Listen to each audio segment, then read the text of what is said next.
Dios nos siga bendiciendo en esta mañana. Hoy vamos a estar compartiendo el tema sobre el arrebatamiento. Y vamos a leer en nuestra Biblia Primera de Tesalonicenses capítulo 5. Vamos a estar leyendo desde el verso 3 en adelante.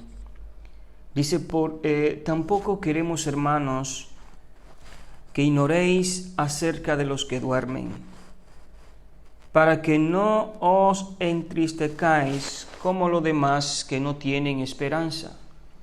Porque si creemos que Jesús murió y resucitó, así también traerá Dios con Jesús a los que durmieron en él.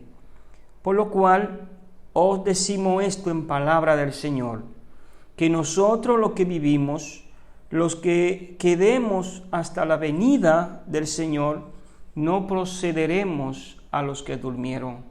Porque el Señor mismo, con voz de mando, con voz de arcángel, con trompeta de Dios, descenderá del cielo, y los muertos en el Mesías resucitarán primero.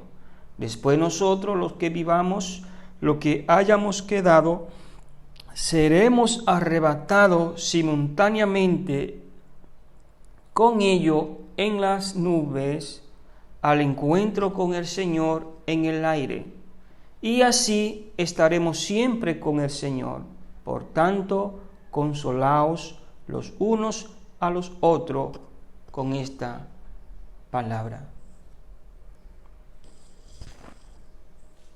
Una de las cosas que la gente tiene duda es en cuanto al arrebatamiento. Uno dice, ¿será verdad el arrebatamiento? Otro dicen, el arrebatamiento sucederá antes de la gran tribulación, en medio de la gran tribulación o después de la gran tribulación. Y no hay esa seguridad en cuanto al arrebatamiento. Sin embargo, la Biblia sí nos afirma que el arrebatamiento de la iglesia es un hecho real. Si alguien a mí me dijera que el arrebatamiento es al final, en el medio o antes de la gran tribulación, no sería ningún problema. Pero si alguien me afirma que el arrebatamiento no existe, no es real, entonces ya aquí tenemos un gran problema. Porque ¿cómo vamos a demostrar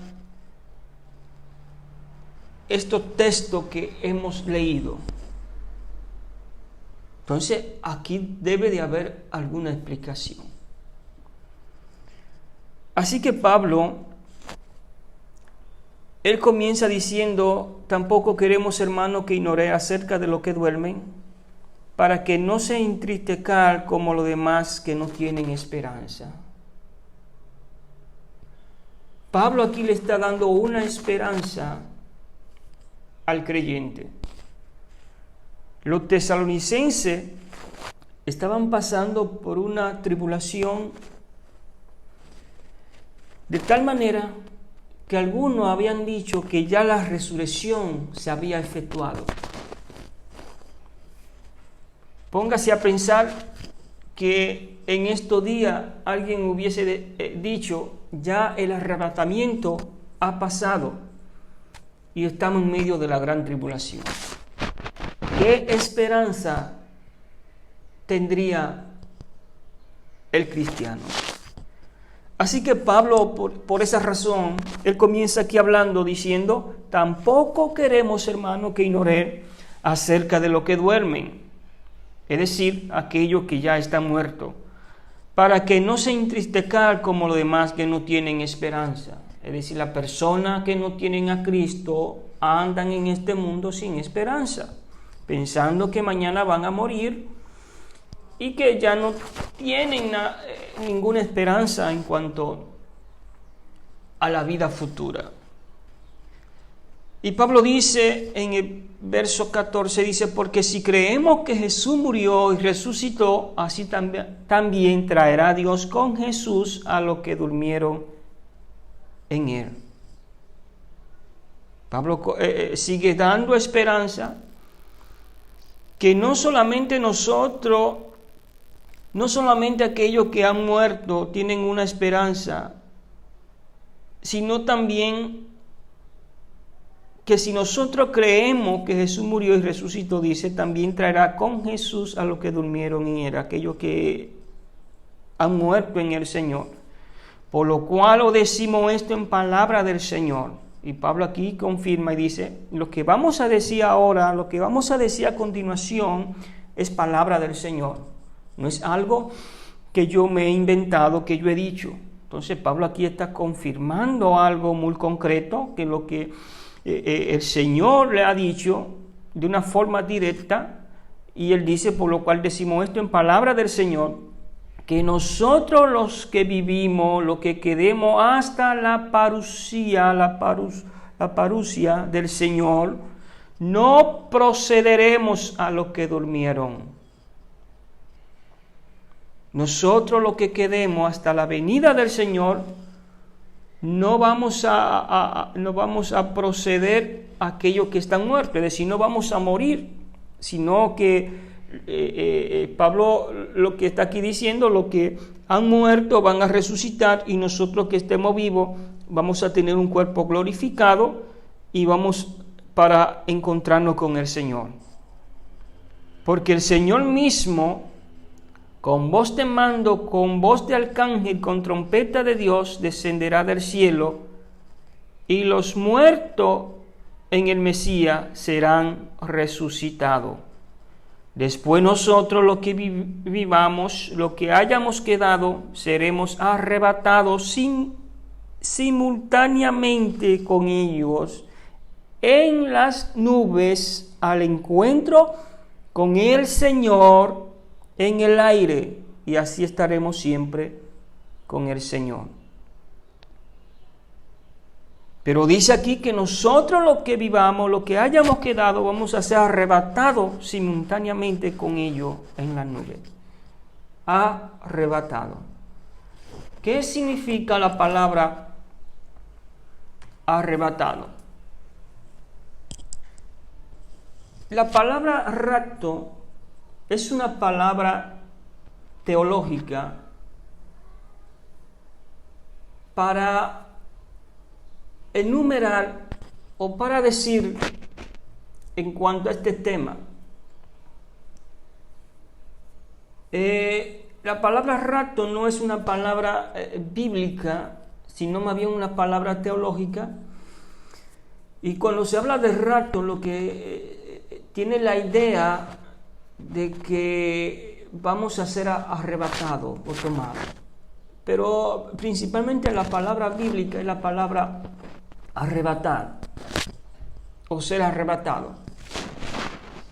La palabra rapto es una palabra latina en su transliteración y tiene la misma idea de la palabra arrebatar. Ahora, la palabra arrebatar es la palabra griega que significa al paso. Entonces esta palabra lo que significa quitar o tomar algo con violencia o por la fuerza, llevar tras sí, consigo, con fuerza irresistible. También vamos a dar otra explicación. Aquí dice agarrar, ponerse al día, arrebatar. Esta palabra aparece en la Biblia 14 veces, aunque en una concordancia en español usted no va a encontrar 14 veces, porque en algunos casos ha sido traducido como por tomar por la fuerza. La Biblia nos dice, en cuanto a Cristo, Cristo vino como el Mesías, y dice que Cristo estaba en cierto lugar, y lo de aquel pueblo entendieron que Cristo era el Mesías. Y dice la Biblia que Cristo, viendo las intenciones de ellos, salió de aquel lugar, porque ellos querían ellos querían tomar a Cristo por la fuerza y hacerlo rey. Y esa palabra, tomar por la fuerza, es la misma palabra que significa al paso, que significa arrebatar. Lo que querían era agarrarlo por la fuerza y decir, tú eres nuestro rey. Pero Cristo, viendo las intenciones, entonces salió de aquel lugar, porque querían hacerle rey por la fuerza. Entonces, eso precisamente es lo que nos dice la palabra de Dios. Aquí vemos una explicación donde dice que apropiadamente quiere decir apoderarse de la fuerza, arrebatar, repentina y decisivamente, como alguien que aprovecha la recompensa, botín o premio, tomar por una muestra abierta la fuerza, es decir, no de forma encubierta o secreta. Entonces, esta palabra lo que significa es, por eso muchas personas, muchos creyentes, muchas iglesias no creen que Cristo vaya a tomar a la iglesia por la fuerza. Sin embargo, tenemos que dejarnos llevar del significado propio de la palabra, o si no, no vamos a entender. Cuando la Biblia dice que la iglesia va a ser arrebatada, significa que Cristo va a sacar a su iglesia de una forma, la va a tomar para sacarla de una forma, es como si usted estuviera en un valle, y en ese valle de repente viene un torrencial de agua. Y en el mismo momento que ese torrencial de agua lo fuera a cubrir a usted, en ese mismo momento el Señor lo sacara de ese lugar. Entonces lo que quiere decir es que lo va a salvar de una forma violenta, de una forma repentina. Entonces eso es lo que significa la palabra arrebatamiento, que Cristo va a arrebatar a su iglesia en el mismo momento que este mundo se vaya poniendo de una forma gris, de una forma lleno de tiniebla, de oscuridad, cuando la fuerza del enemigo vayan a arropar este planeta Tierra. En ese mismo momento el Señor va a arrebatar a su iglesia de una forma repentina, tiene que arrebatar a la iglesia de una forma poderosa. Así que por esa razón es que Pablo dice, después nosotros los que vivamos, los que hayamos quedado, seremos arrebatados simultáneamente con ellos en la nube al encuentro con el Señor en el aire, y así estaremos siempre con el Señor. Por tanto, consolaos los unos a los otros con esta palabra. Entonces, eso es lo que significa la palabra arrebatamiento.